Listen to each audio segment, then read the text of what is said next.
Vem escanteio para Ajax, Bergwijn, o toque! Gol!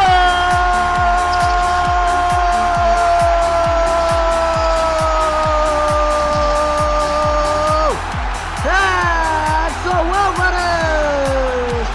É, do Ajax! Abre o placar o time do Ajax, saiu para a arena! No escanteio cobrado pelo Bergwijn. Aí o Edson Álvares cabeceou, subiu mais que todo mundo para mandar pro fundo do gol, 1 a 0 Ajax. Daqui a uns dias aí faz um ano do vídeo da traição do milho. Vídeo lendário. Bergwijn. Ajeitou, bateu, desvio! Gol!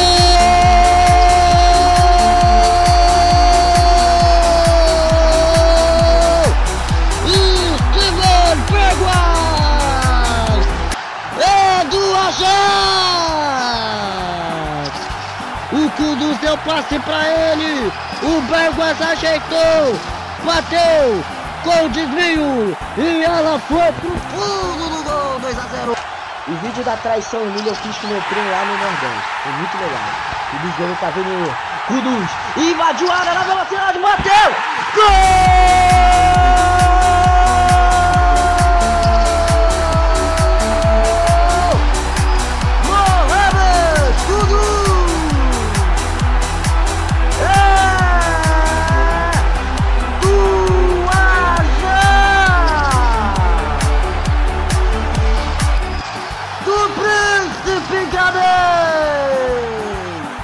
Ele ganhou do Tavernier e uma jogada de velocidade. Ele invadiu a área, bateu, a bola deu um beijinho na trave e entrou tirando do McLeod. O Ajax deu um show, diga-se de passagem.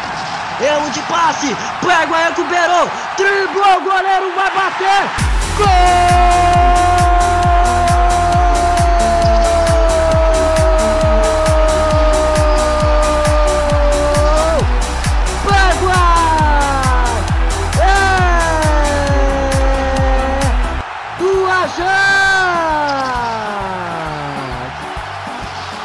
É gol do artilheiro do Ajax da temporada. No erro de passe, o Bergwijn recuperou, driblou o goleiro e bateu.